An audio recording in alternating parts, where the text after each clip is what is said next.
welcome everyone. What we're going to learn today is basically implement the DevOps using Azure DevOps pipeline, Terraform, Docker Registry, and Kubernetes. There are some prerequisites to do this stuff. We need to have our Azure account ready, and we need to log into our DevOps Azure DevOps account also. So it's the same credentials. It's just we need to create our DevOps account. Okay, uh, and then we need to install the Azure CLI in our local machine and the Visual Studio. We need to install the Terraform CLI plugin in the Azure DevOps account. Okay, I'll show how to do that. And you can use Terraform CLI in your local just to do a hands-on in your local machine, but that is not required for this video. The way we have segregated this video is basically we will do it in two parts. In the first video, we will see how to create the Kubernetes cluster in the Azure AKS, Azure Net Kubernetes Service, using the Terraform. And once the cluster is created, I'll create a second video where I will deploy the microservice in the same Kubernetes service, Kubernetes cluster that was created using the first one. Okay, so we need to have two different pipelines. Ideally, in practical scenario, we will have two different code base, one for your IAC and the one for your microservice. So your two different pipelines will correspond to those two different code base. So there will be no problem. But in this case, I am using the same code base to create both the stuff, to do both the stuff. In the first step, we will create the Kubernetes cluster using the pipeline, and then I need to disable that pipeline, and then I will create another pipeline to do the second step. The second step will come in the next video. Okay, so before we start the Terraform one, I'll just give you an overview of the Terraform. What is it? So it is created by it's an open source project created by HashiCorp, and it has a very vast reach. So Terraform helps us to create the infrastructure as a code to provision and manage the cloud, any cloud, okay, infrastructure or any service. Basically, whatever stuff which gives us the privilege to expose their service to REST API, I think Terraform supports that. Okay, so it supports the IaaS, infrastructure as a service, platform as a service, software as a service. All these are supported by the Terraform. Okay, and then the way Terraform works basically, if we talk about the DevOps perspective, so what we need to do is from the day one to day n. From the day one, we will have nothing in our as part of the uh, part of the structure. So at the very first day, we need to create the whole stuff, the structure, and then from the next day onwards, from the day two onwards, is just the addition and deletion of the infrastructure or the software code, right? So the way it works basically, it will create the initialization first. In the initialization phase, it has to select that what is the provider that it has to use, if it is AWS or Azure or VMware. Based on that, there is a different template we need to create.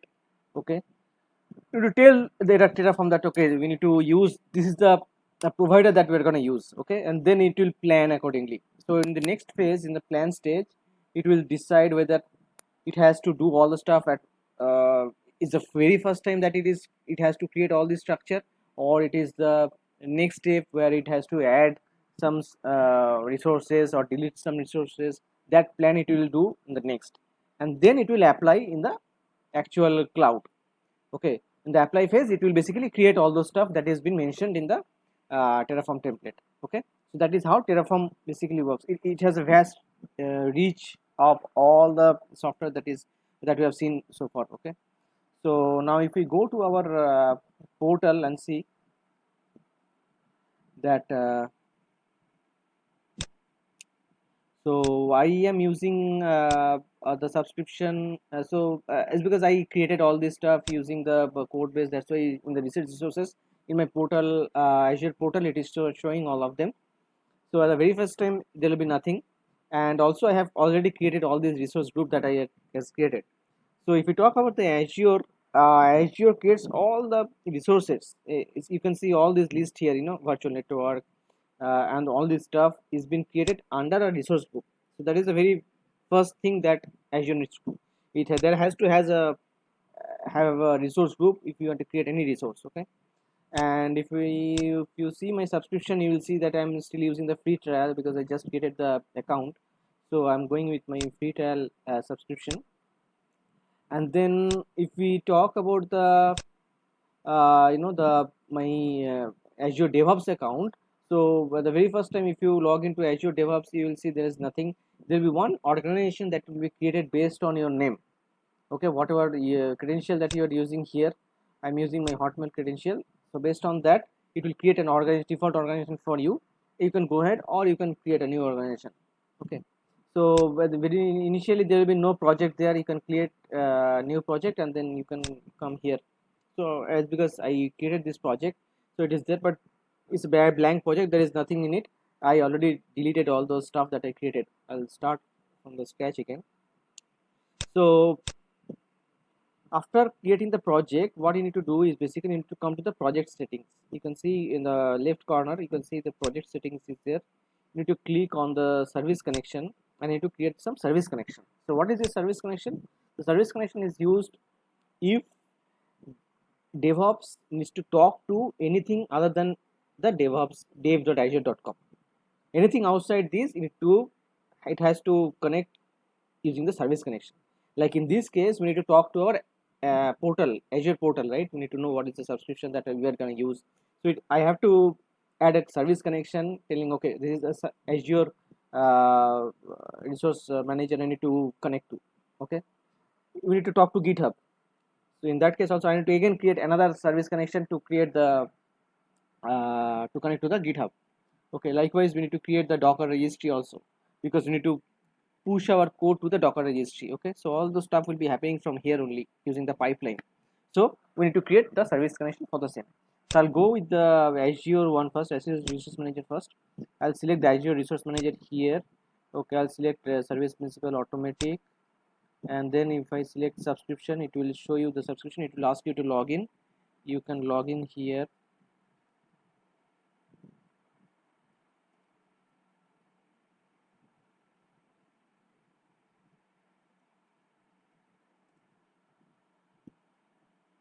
Okay, it's sending the OTP. I'll give the OTP 779780. Okay, so what's this is able to log in, it will pull all the details that it will find. But in this case, I will not select any resource group because we will create the fresh one. So I'll name it as your service connection.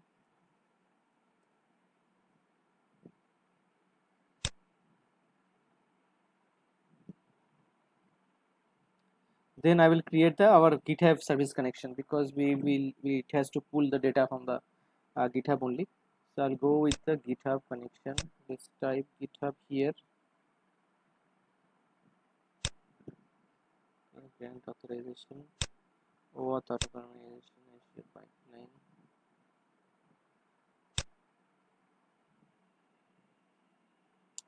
I'm already logged into my GitHub account, so it pulled the details from there. Service connection name is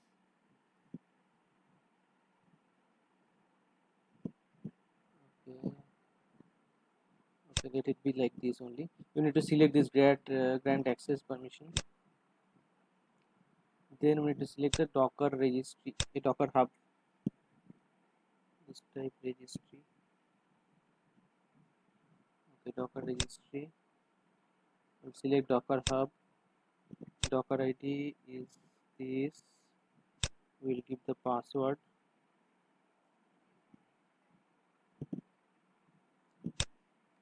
Like give the name.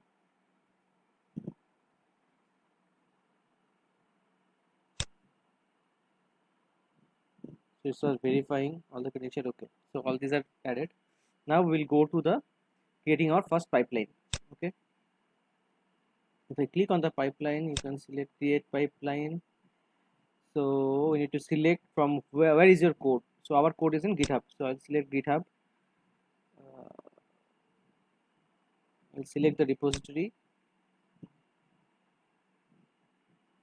and then based on the technology that is there in my GitHub repository, it will suggest you the template. Okay, So I'll go with the starter pipeline. So you can see that this is the YAML file. I'll rename it to create a cluster pipeline. I already have created this stuff, so I'll just copy paste and I'll show you how to do it.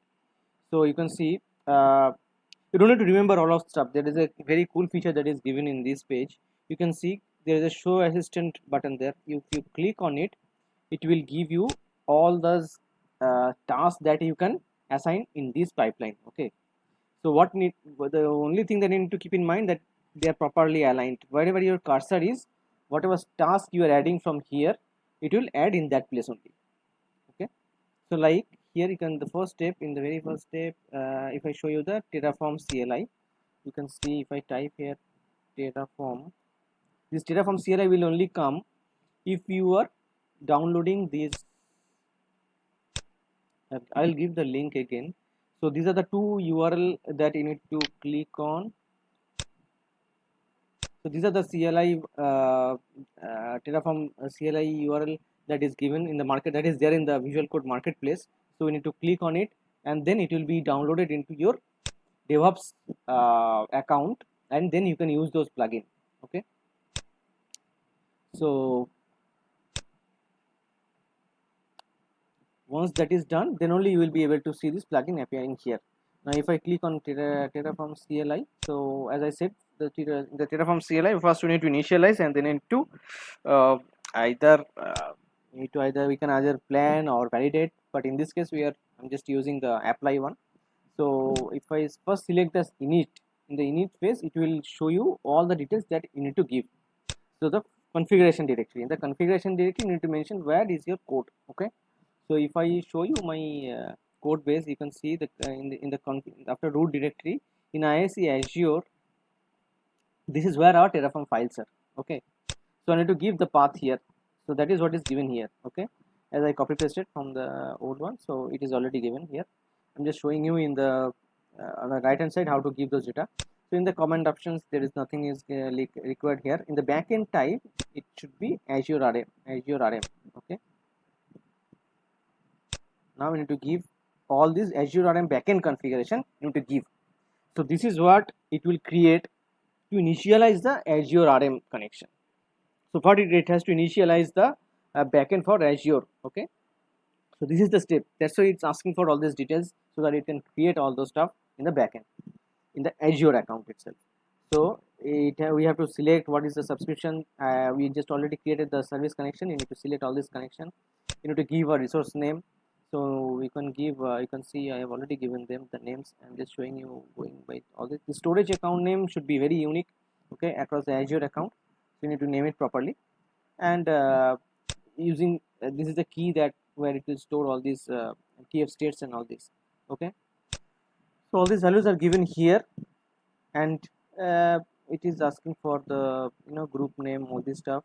So you can see here I have already given all this group name, and if we select this, that create backend, if doesn't exist, if this checkbox is checked, I mean we should be checking it up. So then you need to give the group location and all these place. Okay, so all these stage are given are here. So you can see these values here. So I'll go to the next one. The next task is to apply. If I select, so the way you will do, if I click here add, then it will come here, like if say my cursor is here now, right? Now if it is a new task, if my cursor is here, if I click on add, all those stuff is getting added here. So that is how you need to add them. Okay,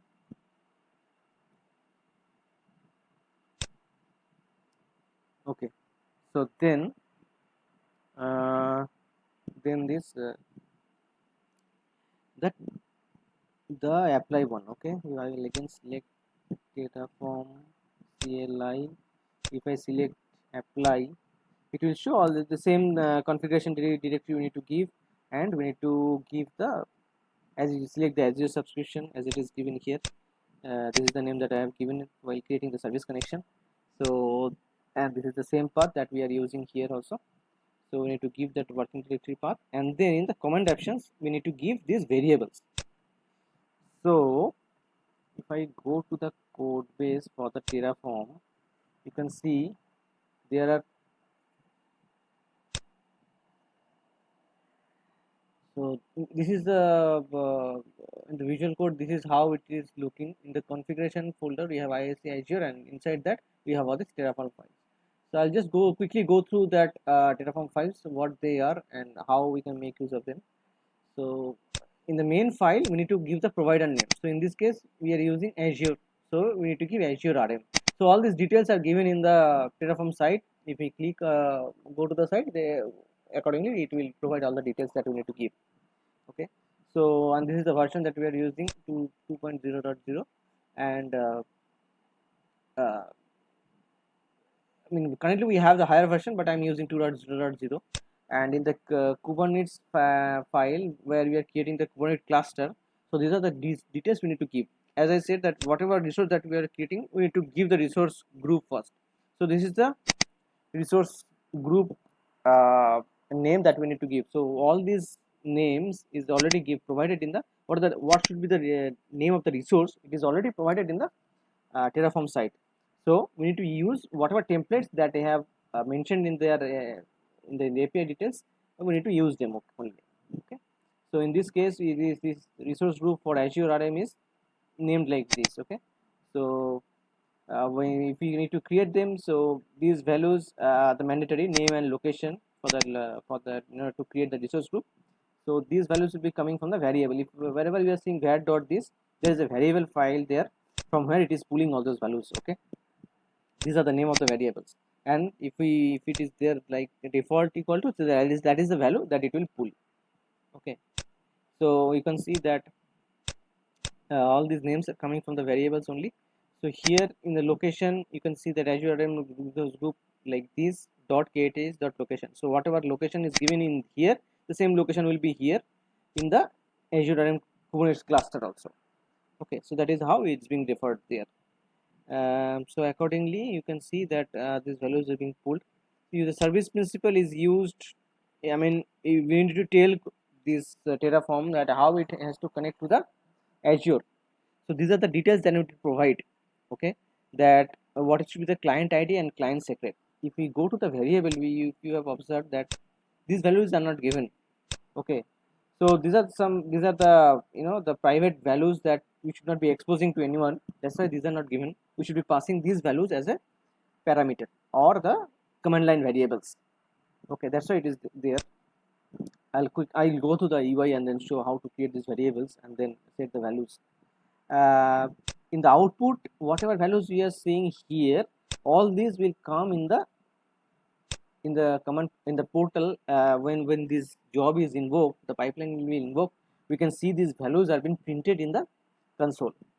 Okay, so that is the purpose of this. Whatever value we give here, you can see that after the Kubernetes cluster is created, it is getting all those values from there only.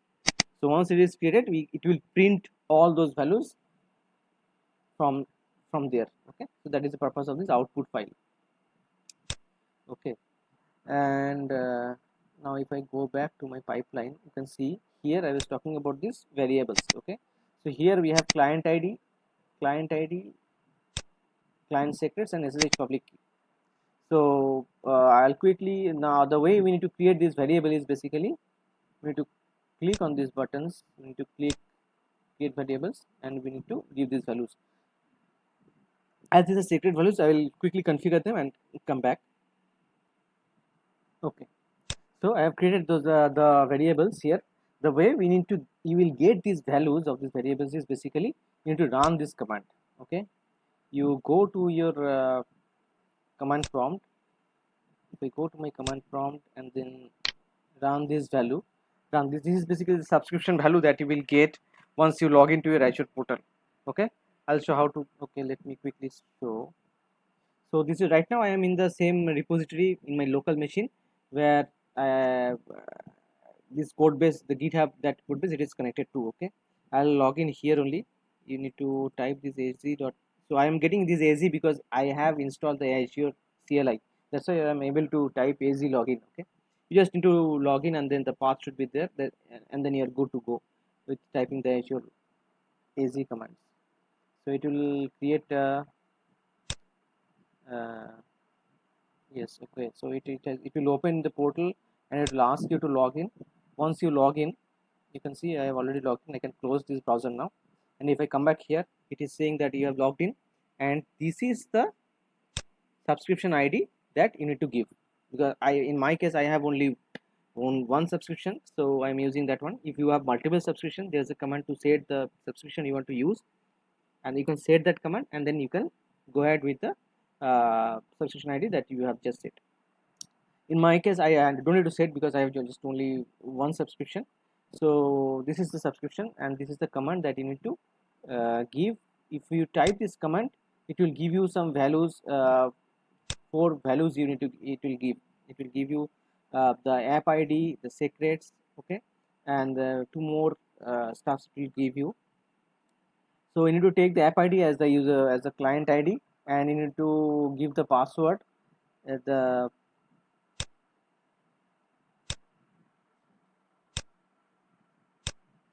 in the client secret. You need to give the secret value. There will be secret value given in the fourth row. You need to give that value there. Okay. So the output will come like this. Okay, it will show you app ID, display name, password, and tenant. So this app ID is the client ID that you need to paste here. Okay, and the client secrets will be your password. Okay. Okay. So these are done.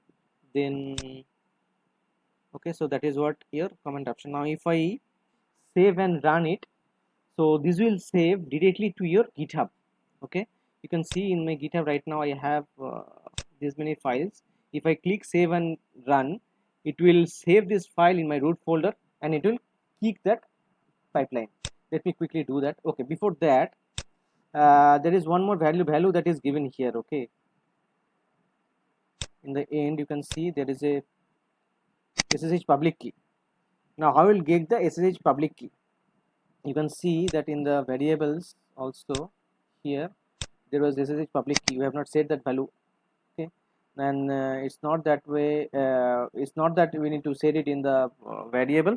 We need to do some stuff here. Okay, so we need to click the library. Click on the libraries here. If you click on the libraries, if you go to secure files, initially there will be no value. There will be an upload button. You can just say secure file. If you click on this, it will ask you to upload the file. Okay, now I already uploaded that file, and the way you need to generate the file is basically you need to run some command. Okay, so you need to run this command in the command prompt. Okay, you can run this and you can generate the file, and make sure that you don't generate in the path where your git repository is, because you are not supposed to upload these files in the GitHub. So I have created these files in my local place, and this is where I created, and I have, you need to, when you are uploading this value, you need to upload it from there only. Okay, when you click the secure files and upload this value, you need to select the public file. So there will be 2 files that will be created. You need to upload the public file. Okay, so you can see the name is azure.pub, and that's it. Then if I come back here at the very first step, you can see there is a download secure file task that is created. If I go here and search for download secure task, you can see there is a download secure file task is there. So we need to mention the name of the file here. So in our case, the file name is azure_rsa.pub. So you need to give that file name here, and you need to click add. If you do that, it will show like this. This name will, you need to add manually. You give this name as whatever name you can give. So I have given the name public key, and then here the way you need to give the pass the value here in SSH public key is public key dot secure file path. If you give that, then it will get the value from the public file whatever is we have uploaded in the libraries in the secure files. Okay, and now it's time that I need to save and run. I need to keep save and run. Then it is supposed to create the Kubernetes cluster for us, taking all the values that is there in the Azure folder. Okay, now let me quickly run, save and run it.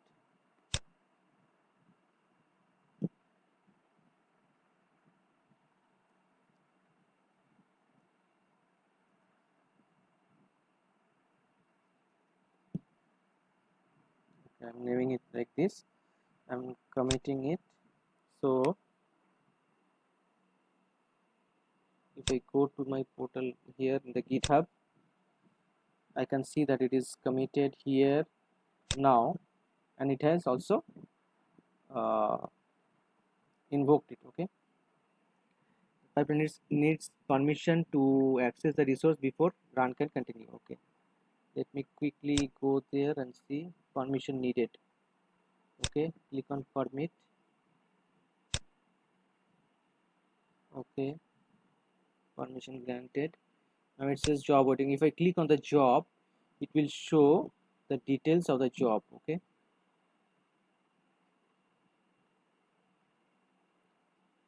okay, now it is taking all these steps. Okay, uh, okay, it has taken the public key, it has checked out the code from here.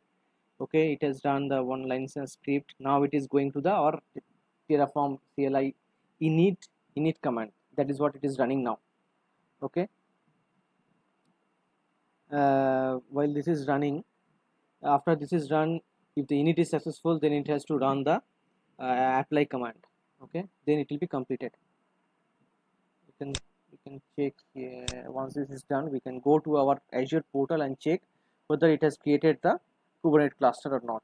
Okay, so I'm quickly pausing it, let it complete.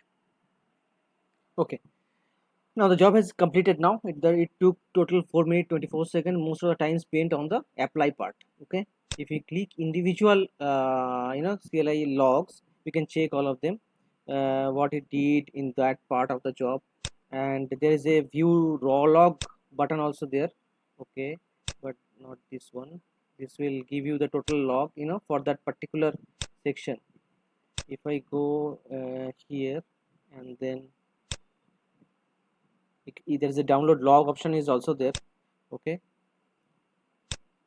we click on job and then click view raw log, then it will show me all the steps that it executed. Let's quickly go over them. So you can see that it's very first it is creating all those CLI downloading and all this downloading secure the tasks that you have mentioned there in our pipeline. It is doing all those stuff, and then uh, the public key, it is getting the public key and then applying all of them. Then after that it is connecting to the Git repository. It has to okay, it is doing what here.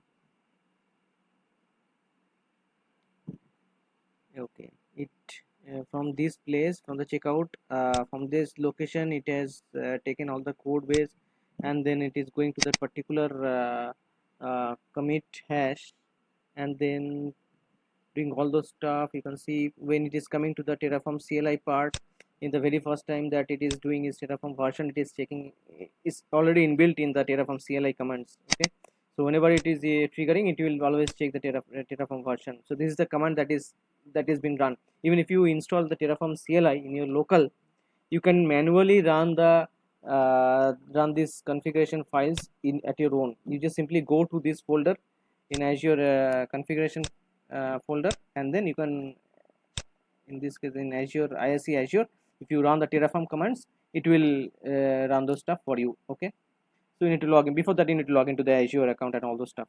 That is already common, that you need to anyways do. So you can see here all this stuff is been printed here, and then here you can see all those out, you can see this output is showing. So whatever there in the output file is all being printed here. You can see in the output folder, whatever, what is that, in the output folder we had file, we have all this client key, client certificate, which was mentioned there. So you can see client certificate, client key, all these are been printed here. Okay, so okay, so these are all done. Now let us go to the portal. Let's see what else is created here. If I click on the resource group, you can see that all this stuff it has created. It has created the backend resource group. It has created the resource group for Kubernetes. Okay, and all these resources it has created out of the job that is created. Okay, now if I click on the Kubernetes group, we can see the Kubernetes cluster is created. Okay, if I click on the Kubernetes cluster, you can see that whatever was mentioned there, it has created one node pool here. If I go to the node pool, you can see the node count is 3 because these are the nodes that is running. In the variable, if you remember that we have mentioned that the agent count should be 3. That is why there are 3 node counts that is running. Okay, so everything is showing as succeeded. So I guess uh, the cluster that we are trying to create is properly created. Now we'll come back with a second video where we'll see that how to deploy our microservice in this cluster. Okay, we have to create a separate pipeline for that, and we'll go ahead with that. So okay, please come back to watch the second video. Okay, thank you for watching and stay safe.